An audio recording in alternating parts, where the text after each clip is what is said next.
Welcome to this week's episode of Crypto City. Tonight, I'm going to take some time to address some things that have been asked of me by my viewers. But before that, I would just want to talk about a couple quick things.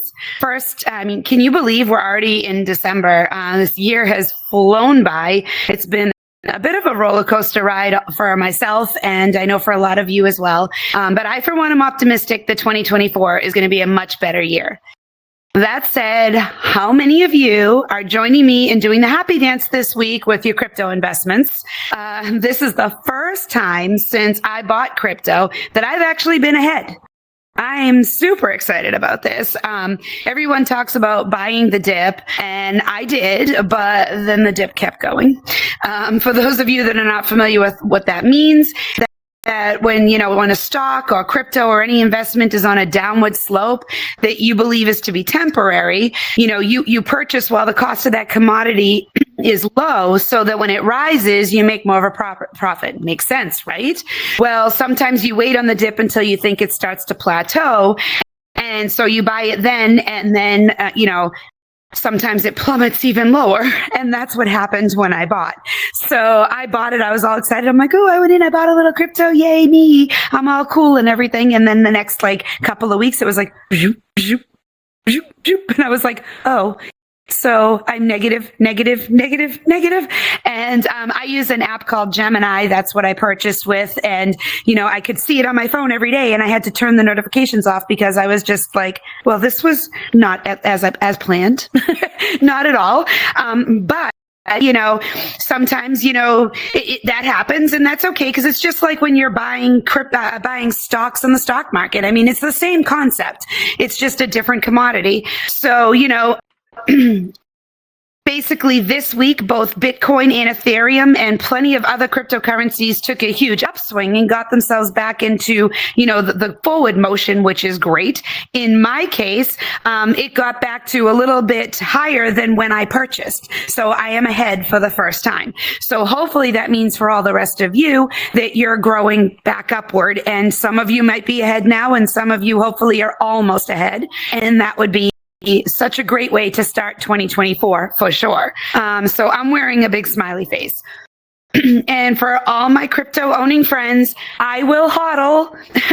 If you're wondering what I mean, you might hear people talking about hodling, and that's spelled HODL. And the origin of hodl is tracked back to a typo when a user named Gaim Kayubi, who was reportedly very inebriated in a forum, was typing, and he put up there in a Bitcoin talk in December of 13 saying, I am hodling instead of I am holding.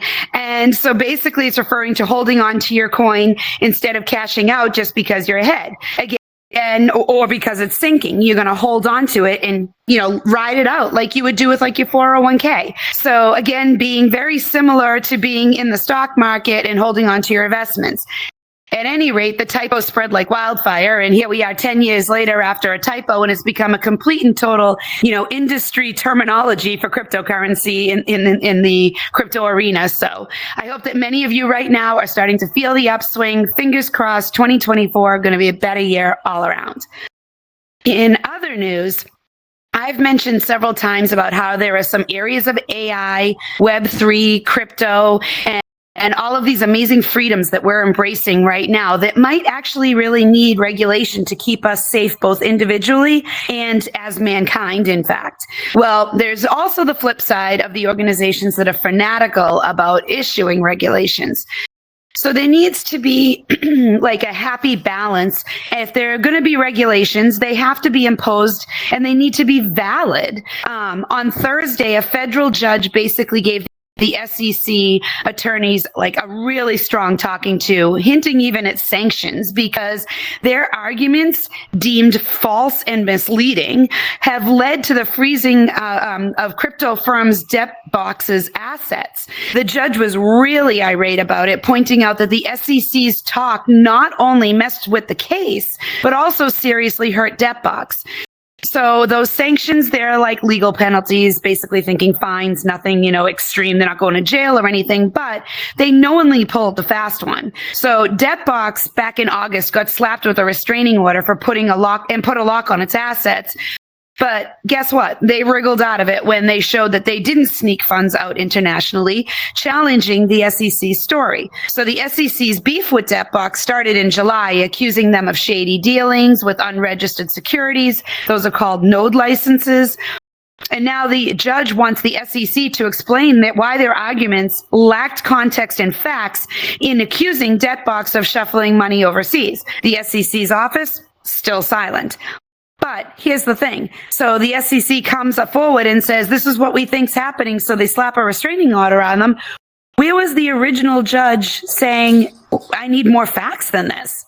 So right now it's kind of, we really need to be careful because, so I do feel it's going to be a while before we get a happy balance of, regulations that makes both of us as free individuals and, the government happy all at the same time, because the government is always watching. So, that said, I think, it's going to be a little while before, I would like to think, because everything in this industry just moves so fast, that maybe in a couple months into 2024, we'll see, a happier community all the way around. But the reality is it might take longer for some things than others. So, everybody just hold on. We're going to get there. We have great things that are happening right now. Let's move forward. So, all right, now let's get on track with tonight's episode. I get asked a lot of different questions from our audience members. And, one of those questions that I get asked is, how do I create my own show here in the metaverse? So I thought maybe I would talk about that for a little bit. And, you guys could kind of, ask questions. City. Hey, City. Marcus. Yes. Hey, City. Hey, Marcus. City girl. How are you? What are you doing? Good. City? You're supposed to be in that seat tonight. Why are you still hosting? Oh, shit. What do you mean? Have a seat, City. What up, everybody? My name is DJ Marcus J, and tonight I get the privilege of being the guest host tonight. We made it without Loudfire giving me the boot.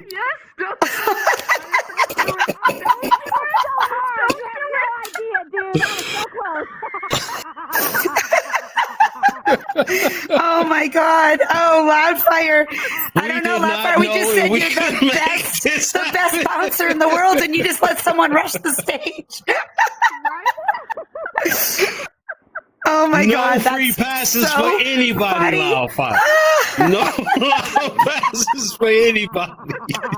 Oh, Marcus, you're a trip. Oh my God, this is hilarious. Really quick, Okay, everybody, so I just want to give you a I'm quick in the little hot seat. backstory. I want to give them a quick little backstory. So a few weeks ago, I was touching base with City, and I grew up watching talk shows, and some of you are probably too young to know who I'm referring to, but Johnny Carson and such like that. And Johnny Carson and Ed McMahon, they used to switch seats sometimes. And I was like, it'll probably be pretty cool if we can get CityGirl in the seat over there. I threw it out as a joke. She loved it. So here we are today. So let's not waste any time, CityGirl, because we want the audience and everybody out here beyond the metaverse to learn about you. So, Blue, if we can we see our first slide for the night? We're jumping right into it. If not, good. Okay. all right. CityGirl, thank you again. So my first question for you this evening, can you please introduce yourself and give us some introduction into your journey into the metaverse? Sure. So, I'm CityGirl. You guys know. I actually my background is in computer science and desktop publishing and a lot of graphic arts. So I started out, got my scholarships in graphic arts, went to college for computers, combined the two of them into desktop publishing, and started doing a lot of website design and marketing. So I've always had a love for computers and for technology and everything like that to begin with.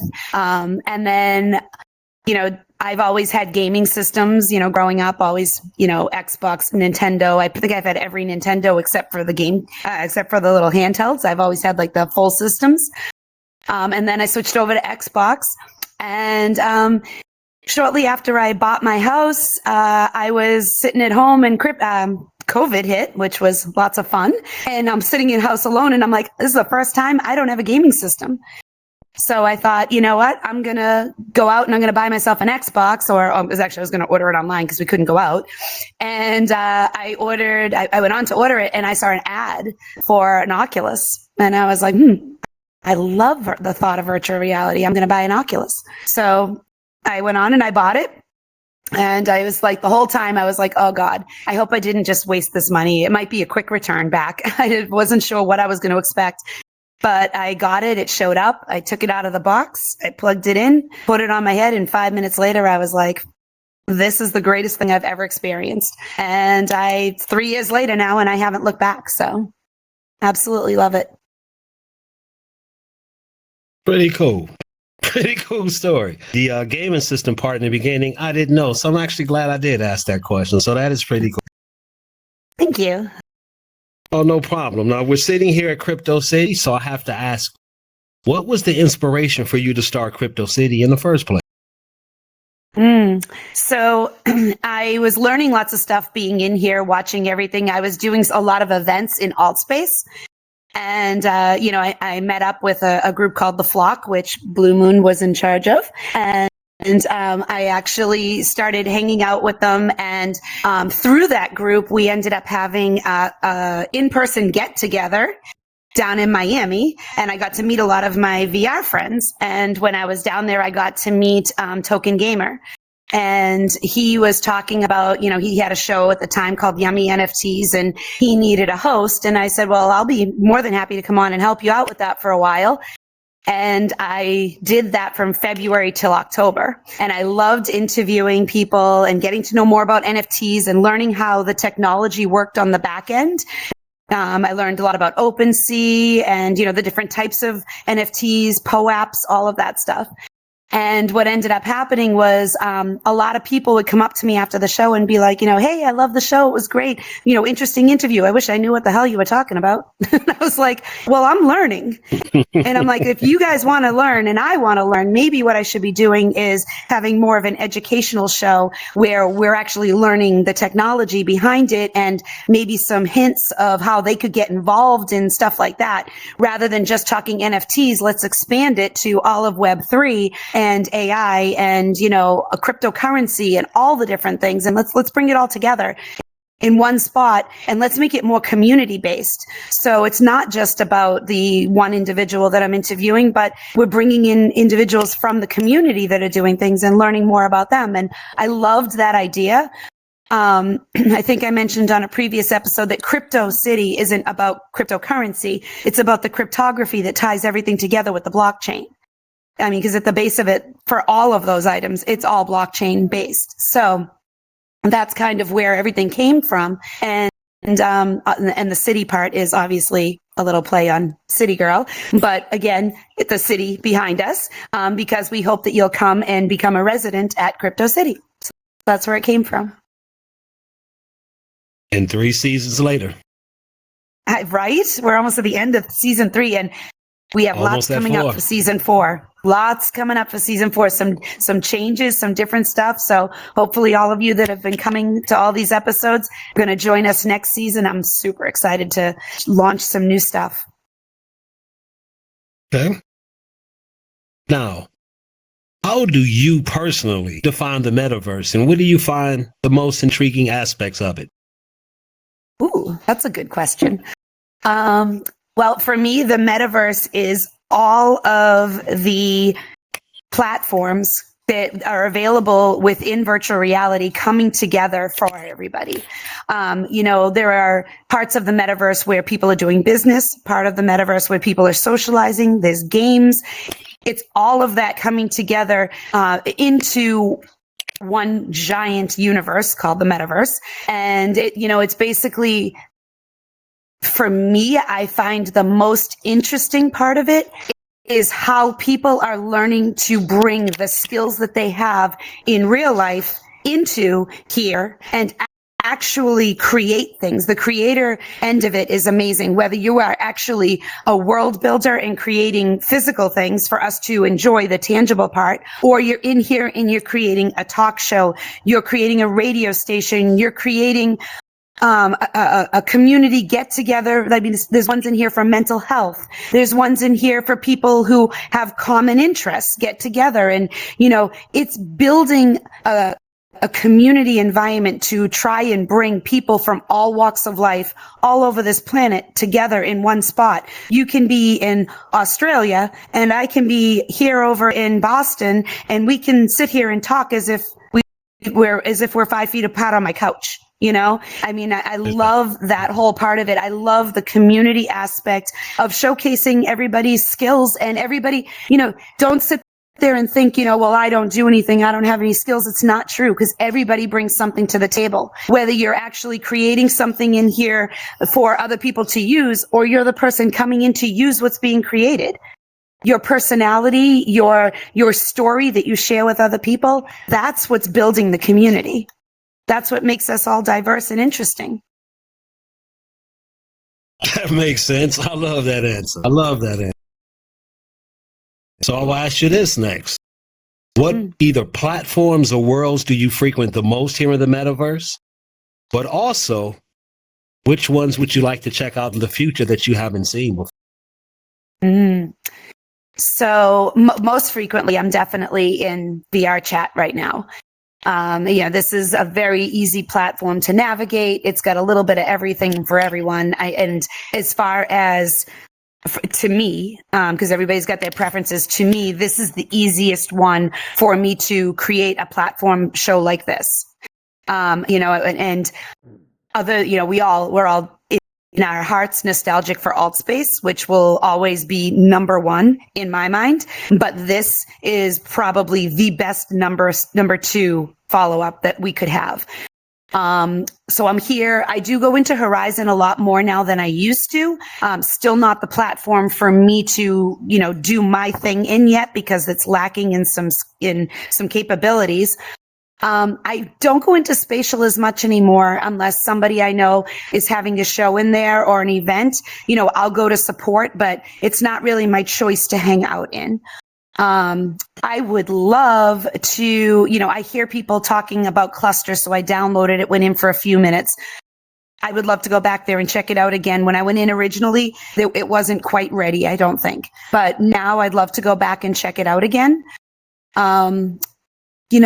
There's a lot of virtual reality platforms that might not be in the headset that I also would like to check out. I would like to go in and check out Second Life. A lot of people talk about it. I'd like to go over there. I did download it at one point, but I didn't actually do anything in it.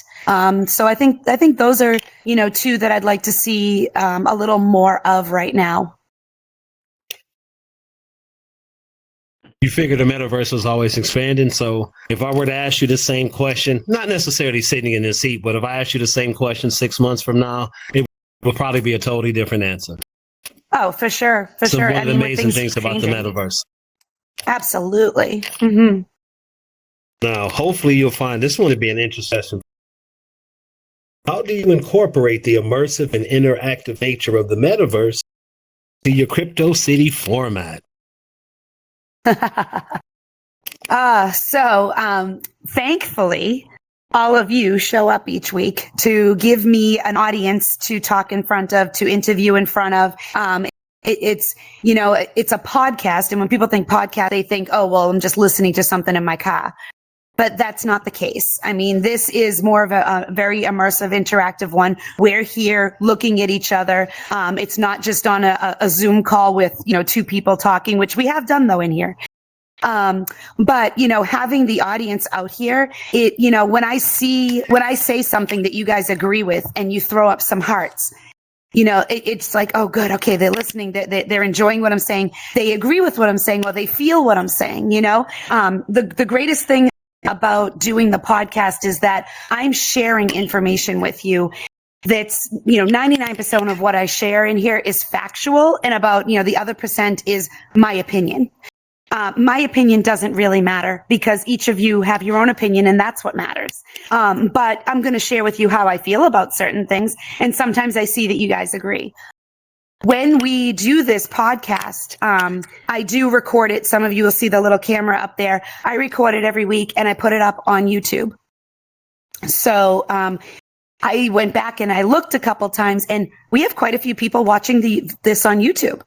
So I was really excited to see that. I mean, it's showing that, that people are watching it. Every once in a while I get comments from people on it. So I've now started using that as a marketing tool when I talk to other people about what I'm doing in here. Hey, let me send you my link. You can check out the YouTube channel. And then I get people messaging me back going, so explain this to me. What's this? Oh, I was watching this episode with, Pixel Addict, or I was watching an episode with Cybershay or Artsy or whoever that I had on.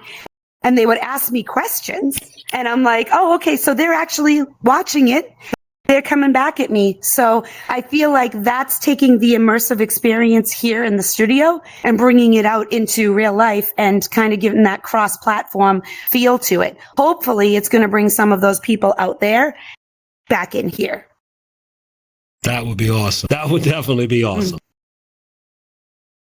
Now, to piggyback off of that, what opportunities as well as challenges do you find in producing Crypto City here in the Metaverse?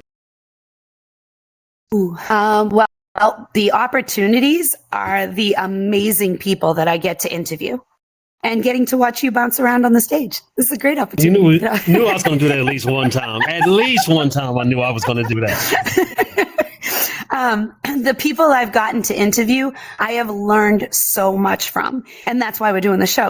So people can learn. But it's also been really cool because there have been some people that I've interviewed on here that I've been able to network with off of here. And we've stayed in contact and we've done a few things like Boss Leo. She invited me to come and, interview at one of her shows. So that was great. I really enjoy, learning what other people are doing and, following up with them. Most of the people that I have interviewed on this stage or, in one of the 3 seasons, not only do I follow them on social media, but I actually interact with them through social media. Willow Moonart, I comment on her stuff all the time. She'll come back and give me helpful hints. The other day, she was giving me some websites to go to and some YouTube channels so that I could learn a few things. And I've really found that there's opportunities on both ends, opportunities to learn and opportunities to grow and hopefully go do bigger and better things within the metaverse while still keeping this running. The challenges are 90% technology, because technology, just like outside of the metaverse, is wonderful till it doesn't work. Your computer's the greatest thing until your Wi-Fi goes down. So technology is always a challenge, whether it's within the platform or if it's just within, my computer having an issue or Wi-Fi or sound issues, those are challenging things, and I will say sound issues have happened a few times and we have scrambled and we have been able to push out the episodes still. So, we do overcome the challenges, and I will say, because this is not a one-man show up here, my team, and by team, I mean Blue, who runs all of the slides and helps me get the episodes together, and she's like my logistical genius over there. And then I have Kip, who built the world and will jump in when we're having issues in the world and try to help us out, and figure out what the little glitch might be. Then we have Marcus over here, who is one of my cheerleaders, who pushes marketing for me all the time and, reshares the episodes that we do here on his radio station. That really helps. And then Loudfire, bouncer extraordinaire, except tonight, but great job. Everybody who's on the team pulls their weight and helps me be a success. I would be nothing without everybody else that helps me be there. And that includes the people who I interview, because without them, there wouldn't be a show. There you go. Yes. The last 10% is random people like myself who just walk up on stage in the middle of the show. I think that's cool. So that's I love what it. that may be. That's great. All right. So now, I love this question here. Now, how do you select your guests for Crypto City? What qualities look for in your potential interviewees? Okay, so I'm not gonna lie. I'm an Instagram stalker. I'm bad. I sit there and I look up hashtags and I try to find people who are in VR. And that's why sometimes my guests are people from the community that you guys recognize, and sometimes they're people you've never heard of, because that's I try to have a good mix. I keep my ears open for what people are doing here in the metaverse in our community, because I know that you people who come every single week are interested in what the people that you know are doing. That's going to draw you in. You're going to be like, oh, I didn't know that Cyber Shay did 9 million things that she told us about the other day. She wrote a book. She's, dropping bars. She's, she's building worlds. She's doing all these crazy things, and she's hosting and teaching and doing all the stuff. Like, that's one individual with all those qualities. Now, I knew she was doing some of that. I had no idea about some of the other stuff. So, now everybody else sees her in, as an even bigger, amazing person than she was to begin with. So that's really cool, and I pay attention to the, it's hard. One of the things is I do have people who come to me and they're like, I really want to be on your show. And I'm like, okay, but what are you doing that actually goes along with the show? So that is hard, because it's very hard to turn somebody away. So what I'll say to them sometimes is, let's talk again in a few months when you've been doing some things in here, and let's see what you can bring on to talk about with people, because this is a little different than some of the other shows. Some other shows that are in the metaverse are entertainment shows, and they're basically meant to bring people on and just talk about, what's your life like in the metaverse. I'm really trying to bring people on who can give us resources, who can tell us what they did and how their journey has brought them to where they are right now.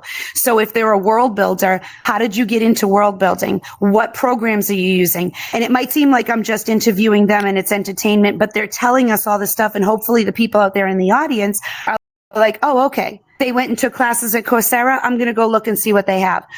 Oh, wait, you have to learn Blender. Well, I don't even have that yet. Maybe I should go download it and play around with it a little bit. Oh, YouTube, that's a great resource. Let me go on YouTube and find some good videos. So even though some of the episodes might seem more conversational, if you pay attention to what they're saying, I'm actually trying to draw those questions out of them for a reason. I'm trying to show, everyone who's out there, these opportunities are here for you as well. You can do everything that they did, because most of these people came in here with very little technology under their belt. They may have an interest, or they may have done other things, but this is new to everybody. So everybody has opportunity in here on some level. So that's kind of what I look for. I like that. Number 2. Okay, we're going to keep doing that, apparently. That's going to be my thing tonight.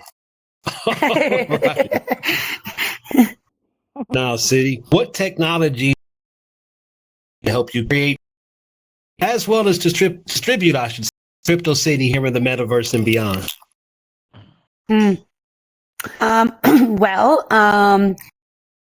The technology that we use every week. So, we're screen sharing in here for the slides that we put up. So, actually Blue runs those for me, but I create them in Google Slides, which is again free to everybody. I could create them in PowerPoint or any other program like that, but Google Slides is nice and it's easy to use.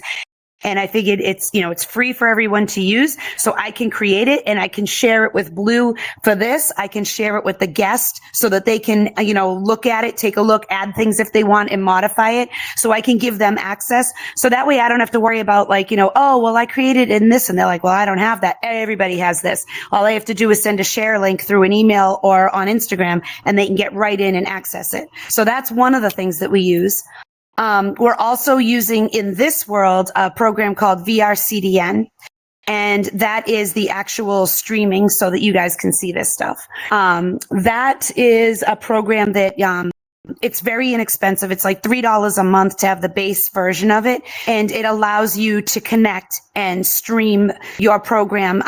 Your screen up onto the screens that are in here. There's also what you guys don't realize is while I am actually up here interviewing people, I have my laptop in front of me and I'm actually recording this whole show through that camera in a program called OBS, which I know some of you know, but other people might not. It's basically a program that allows me to screen capture. So I'm logged in on my PC with the camera and it's up on one of the windows. And then in the other window, I have the OBS software up and it screen captures what's happening here into a video. And it records it as an MKV file and then muxes it into an MP4 file. And I take that MP4 file and I upload that to YouTube. The only other technology that I'm using for the show itself is, the technology of this world that Kip built, so, I mean, that in and of itself, without that, we really wouldn't have a show. So there's that. Shout out to Kip. Yeah, absolutely. Outside of that, there's actually, for promotions and everything else, I'm obviously using Instagram and Facebook and Twitter or X. I use all of those to promote that the show's happening. Then I have a Discord server that I put all of the links for everything up into that. Every week I encourage you guys to join our Discord so you can go back and you have links to everything that we talk about up on stage, whether it's the slides, the video of the show, or some people come on and they actually drop names of websites and stuff that could be helpful. And I'll put links in there for them so that you can access them easily all in one place. So those are the basics. And how do you navigate potential technical challenges here in the metaverse? We scramble. They happen. We have had so many things happen. We had one episode, Meta Day, who came on and she had no sound that day. And we were like, oh God, no, but the show starts in a half hour. What are we going to do? And that was probably the most creative one that we did because I literally called on my phone, had my phone up to my headset so that her sound could project out. It wasn't as loud as it could have been, but we got the show done. And, in fairness to Meta Day, so it would be better for, YouTube and for her to be able to share with people, we came back in and re-recorded the show the next day without any audience participation. Obviously, the questions were slightly different because it's more, I might have questions, but they're going to be random how I say them and her response is going to change, but we got it all done. We also had technical difficulties with someone else that we actually did a Zoom call. And I shared my Zoom account with Blue, had her contact the guest. We put the guest up on the screen so she could share that so everyone could see. He was asking questions. There was a bit of a lag in, question and response, but we got that done. We overcome challenges. That's what we do. And I will tell you that, some people say, oh, well, it's okay if you just skip an episode one week. It's not to me. I take this seriously. If I'm going to skip an episode, it's going to be because I have no Wi-Fi and there's nothing I can do. Otherwise, I'm going to get up here and just talk to you if I have no guest. Twice now I've had my guests not show. They don't show. I get up and I talk to you guys and try to teach you something. This is my show. I want it to be successful. And so I overcome those challenges. I even, I think you're aware I've broadcast from Aruba now 3 times. 3 times I've done the show from there. And, that's scary for me because if the Wi-Fi there is not the best, if it goes down, it's going to be awkward because somebody's going to be left on the stage and I'm going to be poof gone. So this last time that I went, I actually secured a room that was in a high Wi-Fi zone where the business offices were for the resort. And they allowed me to do it. I had a security guard sitting out front, keeping anybody from walking in.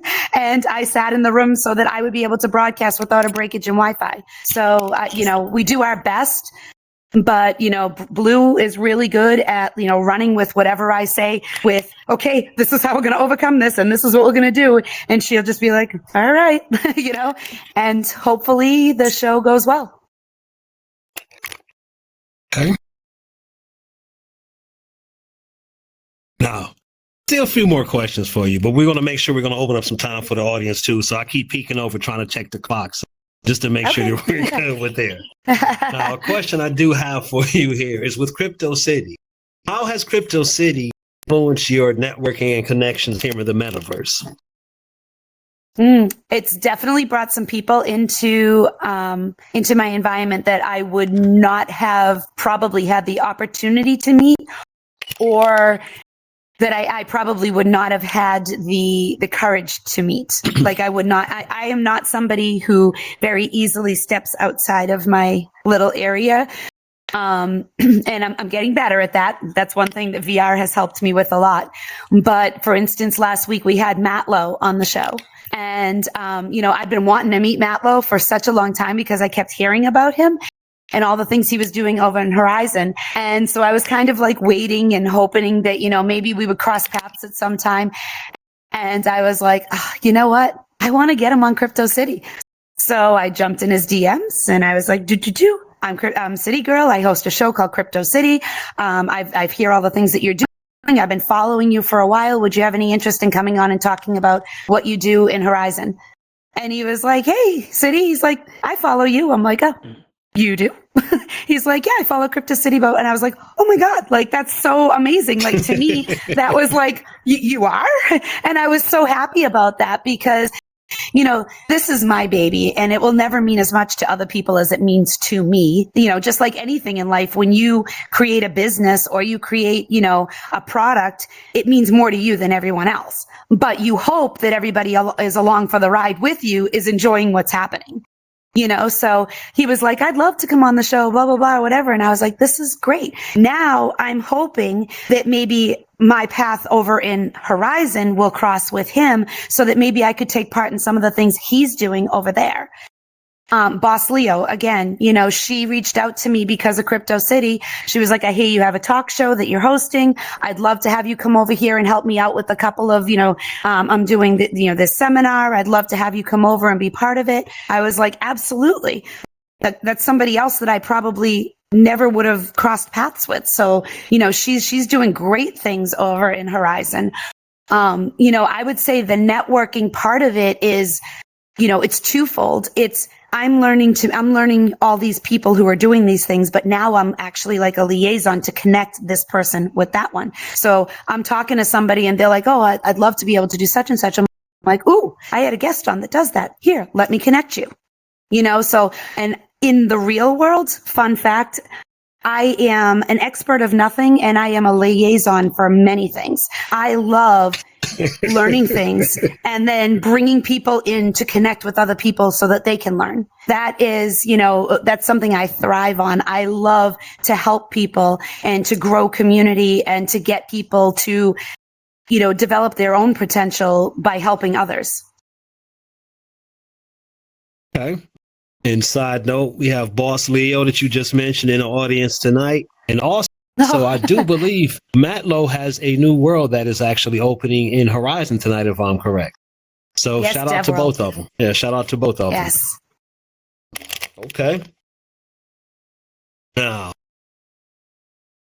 have you actually formed any unexpected collaborations or partnerships since you've been here in the metaverse?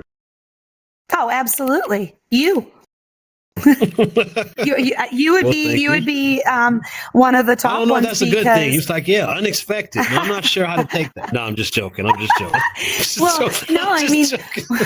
In a positive way. But I mean, when I met you over in Altspace and we first were working together on, 1068 and, we were part of a team together. And that was how I knew who you were. I'd been to Powerhouse. I'd been to some of the things that you DJ'd at, and I was friendly with you, but it was more just hey, Marcus, keep going, that kind of friendly. But then when we were working on the radio station, I actually got to see your business side and get to know you as a person as well.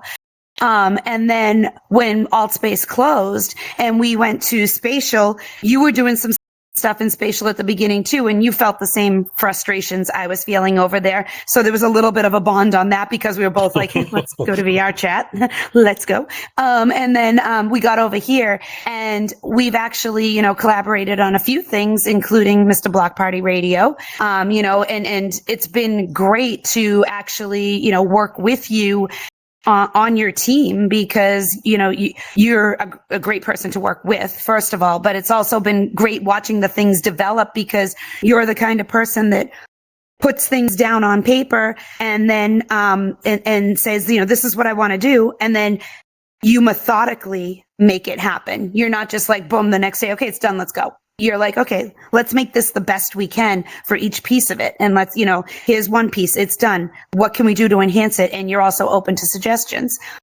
And the people that I've gotten to work with in here on many different things. I mean, I've done, other things, other events. Like I worked, on a lot of events with Sherwin for a while, and I wouldn't have expected that, when I was first in alt space, and that developed, and we've done game shows and, parties and stuff.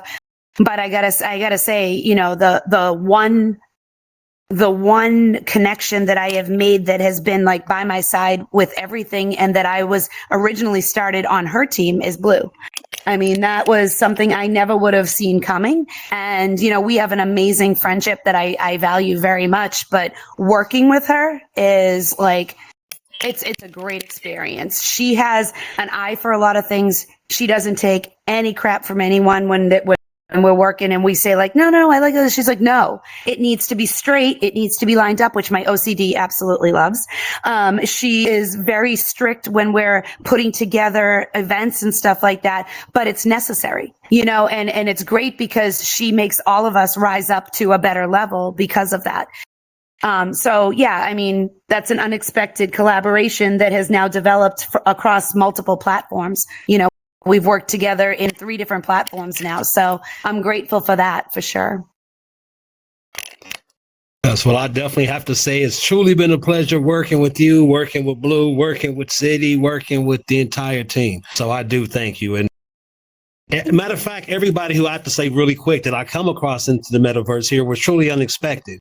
I never hit the metaverse expecting like, oh, I'm going to meet a Nadi. Oh, I'm going to meet a Tessa. Oh, I'm going to meet Kip. I mean, I did not know this. So I have to say that goes for everybody in here, at least for me. Yeah, the people so it's I've been a met, pleasure, for everybody. sure. Everybody I've met has been amazing. Like I've made such a great friends in here, and I am closer with people in here sometimes than people I've known for so long in the real world, because I spend every day with all of you and I look forward to seeing you. I mean, even, sometimes, and I got to say this, it's kind of funny. Sometimes it's the little things that like make your day, like just little things that happen that actually brighten your day, because people don't know what your day was like.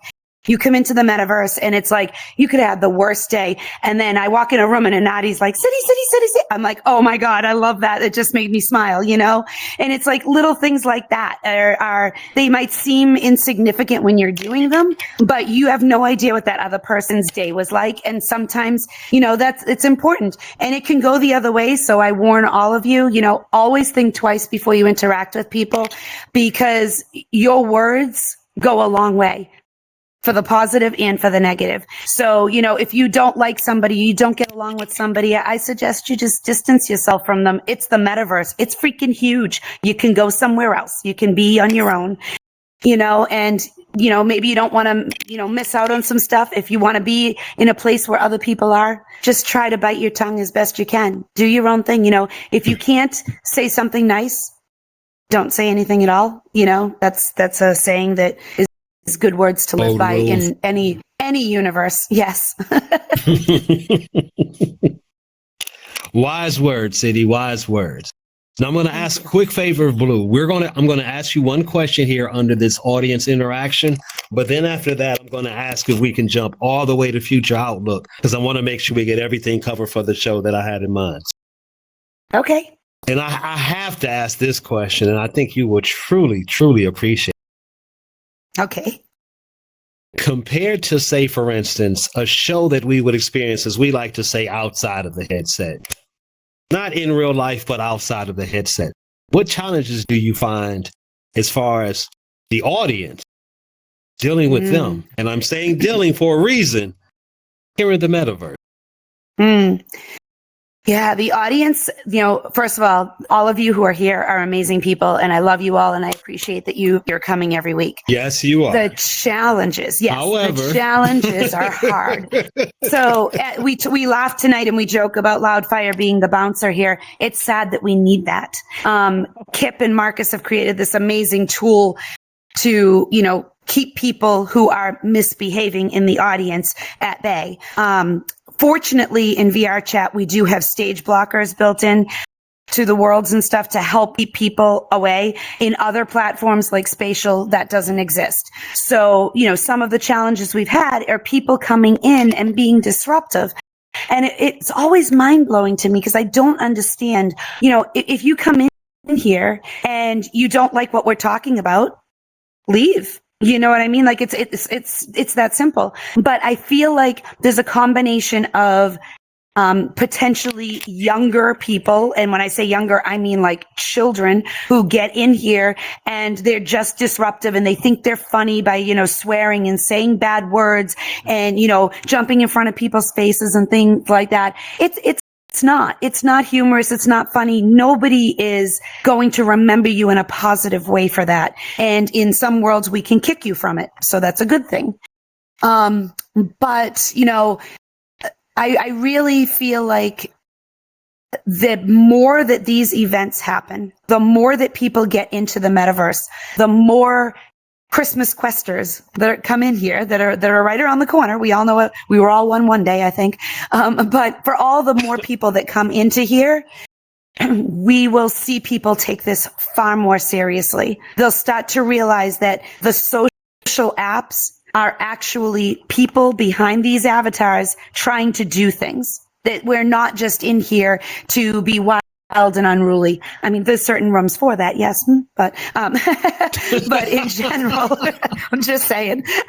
But in general, they're there. Just absolutely. So everybody, just try to remember to be kind. Yes, remember, we're actually the ones, not to sound corny or cheesy, but we're the ones that's actually weaving the fabric here for the metaverse. So make the tapestry something you want it to be. Exactly. All right. Well, as we wrap this up, we're not quite, but getting there. CityGirl, where do you see the future of metaverse podcasting heading? And what excites you the most about it? Well, I can answer the second part first. The fact that I'm part of it is what excites me the most, because it's never in a million years. If you had told me 2 years ago I would be doing this, I would have been like, no, I won't. Like, I love doing this. I'm very excited to be part of it. And will it always be Crypto City? I don't know. I would be interested in maybe doing some other stuff too, but Crypto City is not going anywhere right now. So that's good. We're staying. Where do I see the future of it? I see more. I personally feel like there will be more targeted topics for podcasts instead of just being, fun talk shows. More instead of entertainment value. I see more business coming in here and doing podcasts. I see this as a great marketing tool for businesses that exist out there. I would love to see people who are, there are a lot of people out there who are trying to integrate the metaverse and the real world through LinkedIn and through other business apps. And I would love to see some of those people come in here and do metaverse podcasts and then air them outside of here, draw in those crowds. I think in the next, I won't say in the next 6 months, I would say more in the next 2 years, there are going to be, many more, not just podcasts, but definitely podcasts, but many more broadcasts, I would call it more, coming out of here. I think that you're going to see rooms like this where people on the stage are business owners or researchers, or whether they're doctors or lawyers or whoever, talking to their firms, talking to their employees out in these seats. We know it already happens, but I think it's going to become far more normal and commonplace. And what's going to happen is these podcasts or broadcasts are going to be happening, and they're going to be transmitted to employees outside of here, sitting at their desks, watching online. And I think that's going to be, I think that's going to become far more prevalent, because there already people are doing, webinars all the time. That's been going on forever. But how much cooler would it be to have entertainment value going on while this is happening, while a workplace thing is happening? And I think that will bring a lot of people, if you work in a company where you're in the US and half of your team is in India or half your team is, out somewhere else, in Alaska, and they can't get together. I know Alaska's part of the US, but I'm saying like too far away to get together. Distance wise, yes. Yeah, you know what I mean? It's going to allow you to actually bond with your coworker if you're sitting here talking like this, instead of just the phone call once a week where I feel like it builds better respect and rapport between you and your person, instead of a phone call where you're just like, oh, I got to call this guy again, blah, blah, blah. Yep, got it, bye, hang up. Now you're going to actually be interacting with them. You might treat them better. You might build a better, connection with them as well. The future is endless. I like that. Future is endless. So before I wrap up my things on here, and thank you again for letting me be a part of this. This has been pretty cool. Been stumbling through it, but I do thank you. So I have two things, and I think both of these are very close and personal. So for one, I came into the metaverse, and I kind of missed this next group, for instance, that was in the metaverse. Like, I've known some of them, but I didn't get to see when they were doing in full glory, let's just say. So can you tell us all about the Flock? Yes, the Flock was a group of people who were doing events when I first came in. And I didn't know any of them. And I used to go to all of their parties and stuff. And I would be so excited to get to, hang out there and have some fun or whatever. And then I met one of their team members, and she, her and I were hanging out, and she was just like, you'd be great to come in and hang out with us and do events with us, and you could host with me and blah, blah, blah, blah. And I was like, oh, I don't know. I'm like, I don't know. I'm kind of an introvert. And she was like, no, you'll be good. I'll be there and help you.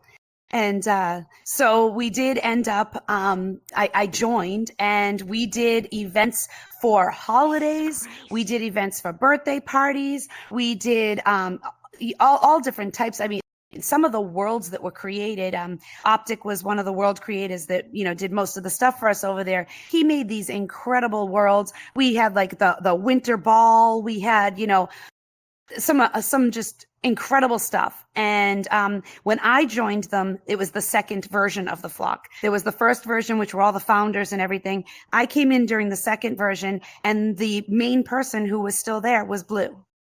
She started it. She was still there. She was carrying it forward. And like I said, shortly into me joining, Blue and I really we clicked. It was, we got along really well, and we realized we could work together well, which, it's very hard to find people you can work with. Working with people is difficult because everybody has an opinion. Everybody wants to do things their way. And so you need to figure out what your skills are and what their skills are, because you each bring something to the table. And sometimes you need to compromise. And her and I tend to work really well in that fashion. So the Flock was that for me. It was kind of the catalyst that brought me more to the forefront of my voice in the metaverse. Okay. One last question for you, City. Mm-hmm. Yeah. Now, we know we're going to have a lot of Christmas questers coming in very shortly. And of course, they won't know, let's call it metaverse etiquette. Mm-hmm.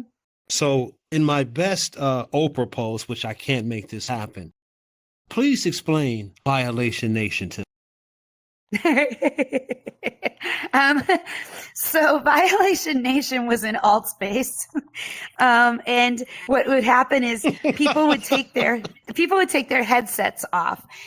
And they'd be like, oh, I'll be right back. They'd take their headset off and they'd run to go get a drink. They'd run to go to the bathroom. They would go to, let the dog out, whatever. And in alt space, when you took your headset off, your body would basically go like this, and it would slump forward, or your body would be left like this in a really random pose. And I'm sorry, I'm just a big kid. And I would see that and I would think, oh, that is just an opportunity waiting to happen. So I would go over and I would do some fun poses with those people. And again, I'm just a big kid. Please don't hate me for this. It was funny.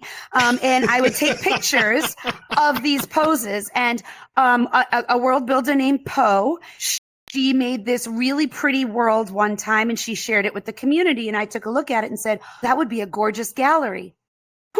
that would be a gorgeous gallery for all of my pictures that I've taken that are, opportunities. And so I went in and I had walls of people that I snapped pictures of me violating when they were AFK. AFK, for those who don't know, it's Their like, avatars. Away from keyboard. We call it AFK when you're out of headsets. So their avatars with me doing fun things, whether I was like, woohoo, whatever. It was just funny. And so it was all over the walls. It was hilarious. Everybody who was in there, I would bring them in and say, look, so that they saw. Nobody ever said, take it down. If they did, I would have. Everybody thought it was funny. It was one of those things when we were in Altspace that was on like the tour. Like if you were new to Altspace, hey, come check out Violation Nation. They'd be like, does that look like? And I'm like, yes, it does. That's what it looks like. And it was just funny. It was just something entertaining. And you had to be 18 to get in. Like I had all of the, adult language and everything. It was something fun. It was just something for everyone to laugh at. But there were people like Maddie Boy, who was on the back, which was the repeat offenders. And he had about 13, 14 pictures of himself up there. There were a few other people who were up there. Mo Chef was up there several times. Yeah, there were definitely people who were, violated repeatedly. But it was fun. It was fun. And I wish of all things, I wish I could have brought that over to here. But, it wasn't to survive. And, it's nostalgic. It's a fun thing that I got to do for a little while. It was just show my creative side a little bit in a different way, I guess. Even though it's nostalgia, I'm letting you know now, please watch when you take your headset off. Just so you know. You've been warned. I don't do it anymore. I've gone to rehab. I'm better. City Girl, I want to say thank you, but you know what? I'd be remiss. I got to squeeze one more thing in. I didn't ask you anything about Kyle's Legacy. Oh, Kyle's Legacy is my nonprofit that I run for canine cancer research and treatment. And we had a presence in Altspace and we have a presence over in Spatial right now. I would like to say that, this is a very near and dear thing to me. I lost 2 of my dogs to cancer, so I started the organization to fund cancer research at Cornell University. They have a Baker Institute there, which works on canine cancer. And then I also offer financial aid to qualified families in Massachusetts and Rhode Island. So my organization does a lot of fundraising regularly. And we actually did some amazing fundraisers here in the Metaverse, and we will be looking to do that again in 2024. However, before the end of this year, I am going to do an event, not a fundraiser. I'm going to do an event over in the Kyle's Legacy world in Spatial.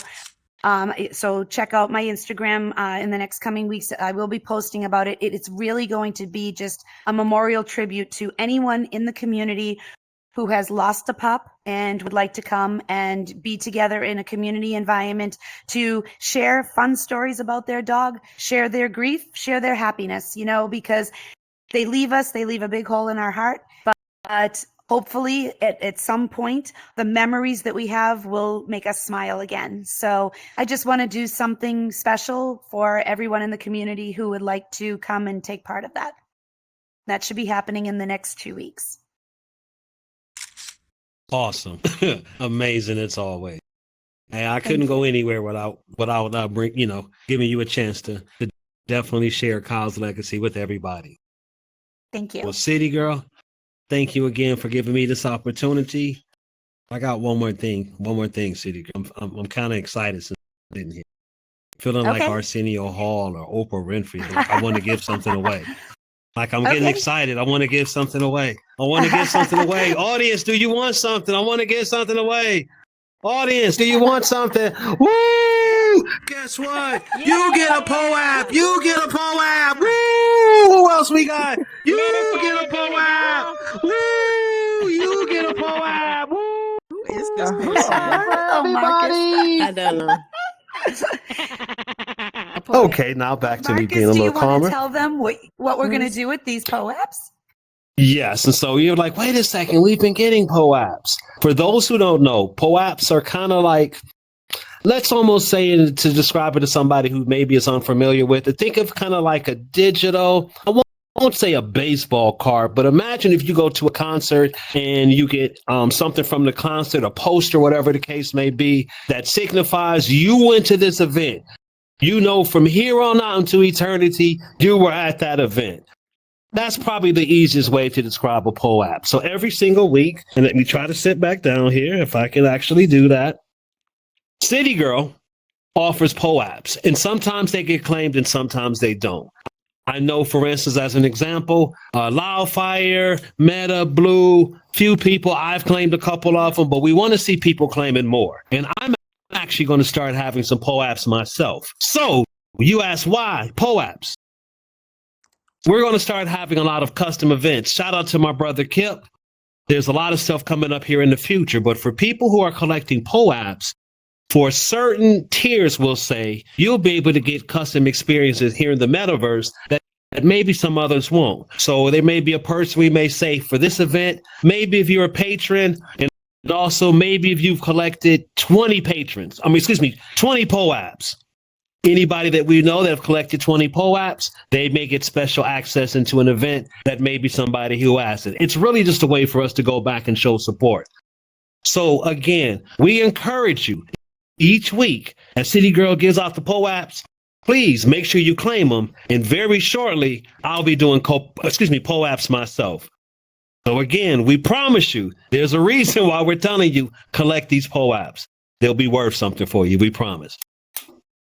And that will be starting today going forward. So so everybody who's here right now, if you want one of these POAPs, message me on Instagram. And I think most of you have me on Instagram. If not, just see me after the show so I can get your name, and I'll make sure to send you out one later today.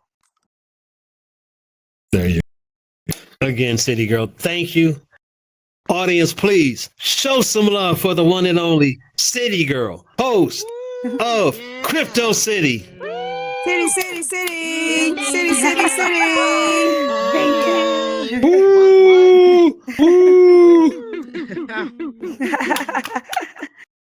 Okay, this is her show. Let me sit on that side and let her come over here now. This is her show. She's going to close things out. I'm just going to close it out. Yeah, you did a great job. Thank you so much, Marcus. I really appreciate it. It was fun being on this side. I like it. So just to wrap it up, I appreciate all of you coming out tonight. And next week, we are going to have Ken Bozak on. He was supposed to be on last month. He had to postpone because of family emergency. So he's going to come on next week. He's going to talk to us. He was a crypto millionaire for a minute. So he's going to come talk to us about that. He's probably happy right now that we're on the upswing of cryptocurrency. So it'll be interesting to talk to him and get him on the stage and, share his story with us. And thank you again, Marcus. I appreciate it. This was a lot of fun. Thank you. And I was inspired by you in a way that you don't know. I had to come up with questions for this. So I turned to ChatGPT. I took the questions I got from ChatGPT, tweaked them a little bit to make them more appropriate. And that's what we had today. So I channeled that from you. Thank you. See, that makes Thank you again. People coming away with something. Thank you. One more time, everybody. Show some love for CityGirl. Pew, pew, pew, pew, pew.